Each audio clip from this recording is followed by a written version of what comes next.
کا ایک چھوٹا سا بچہ باہر آیا، اس نے کہا چچا ہٹ جا، یہ تیرا کام نہیں، یہ میرا کام ہے، امام کا جنازہ امام ہی پڑھا سکتا ہے۔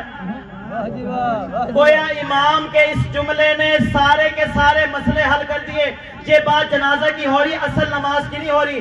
جو اصل نماز ہے اس میں خاص شرائط ہیں، ان شرائط کا جنازہ میں ہونا ضروری نہیں۔ جنازہ ہے مرحوم کے لیے دعا، دعا آپ میں سے بھی کوئی کر سکتا ہے، میں بھی کر سکتا ہوں، دعا ہر کوئی کر سکتا ہے، لیکن امام نے کہا تو جنازہ پڑھانے کا بھی اہل نہیں۔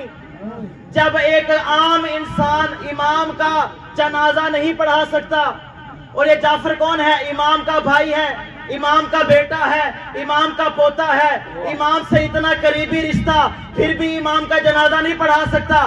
جب امام کا اتنا سگا رشتہ دار امام کا جنازہ نہ پڑھا سکے تو عام انسان نبی کو نماز کیسے پڑھا سکتا ہے؟